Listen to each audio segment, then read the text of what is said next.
শরীয়তপুরের মুলফুতগঞ্জে গিয়ে কি খেলাম না খেলাম সবকিছু থাকছে আজকের ব্লগে। আসসালামু আলাইকুম এভরিওয়ান। তো আজকে আমরা চলে যাই শরীয়তপুরের মুলফুতগঞ্জে এন্ড ওখানে গিয়ে এত সুন্দর একটা ভিউ দেখতে পারি। ট্রাস্ট মি গাইস, এত সুন্দর ছিল যা বলার বাহিরে। বেসিক্যালি আমরা এখানে অনেক আত্মীয় স্বজন মিলে গিয়েছিলাম এন্ড আমার আত্মীয় স্বজনরা এত জলি আর চিল মাইন্ডের গাইস, সবাই একসাথে থাকতে আর চিল করতে অনেক পছন্দ করে। তো আমার মামা হচ্ছে বিদেশ থেকে আসে, তো সবাইকে নিয়ে উনি হচ্ছে এই মুলফুতগঞ্জ আর নদীর পার যাবে, দ্যাটস ওয়াই আমাদের আশা হয়। আজকে আমরা সবাই মিলে প্ল্যান করি মুলফুতগঞ্জের যে স্ট্রিট ফুড গুলো আছে সেগুলো সবাই ট্রাই করব। তো ফার্স্ট অফ অল আমরা সবাই রোলার আইসক্রিম নিয়ে নেই এন্ড এটা খাওয়ার জন্য বাচ্চারা অনেক এক্সাইটেড ছিল। তারপর হচ্ছে ওরা খাওয়া শুরু করে দেয় আর এটা হচ্ছে আমি ভাবছিলাম যে না, এতগুলো আমি খেতে পারবো না, দ্যাটস ওয়াই আমি আরেকজন শেয়ার করে খাচ্ছিলাম।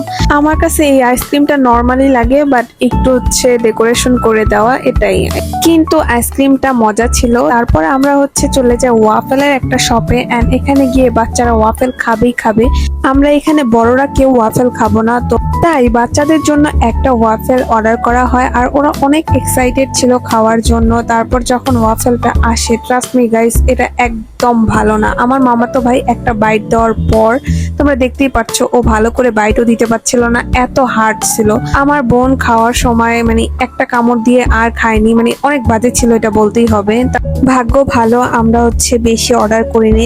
এখানে বসে বসে আমরা সবাই আড্ডা দিচ্ছিলাম এন্ড অনেক হাসাহাসি করতেছিলাম। আত্মীয় স্বজনরা একসাথে হলে আমরা অনেক ফান এন্ড চিল করি। আর আমি হচ্ছে একটু ফ্যামিলি পার্সন টাইপের, আমার ফ্যামিলিদের নিয়ে এনজয় করতে অনেক মজা লাগে। তো আমরা বন্ধে বন্ধে সবাই একসাথে হই এন্ড অনেক চিল করি। তারপরে আমরা চলে যাই ফুচকার দোকানে। স্ট্রিট ফুড খাবো আর ফুচকা খাবো না, এটা তো হবেই না।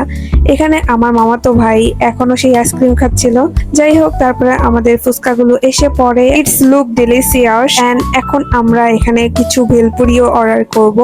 সেটা ভিডিওতে ক্যাপচার করতে ভুলে গেছি, কারণ ফুচকা দেখে আর লোভ সামলাতে পারিনি। আমি তো খাওয়ার জন্য পাগল হয়ে গেছি। আই লাভ ফুচকা এন্ড এখানে খেয়ে আমার কাছে ফুচকাটা অনেক মজা লাগে। আর আমার বোন ঝালের জন্য হচ্ছে খেতে পারতেছিল না। তো এই ভিডিওটা এই পর্যন্তই গাইস, বাই বাই।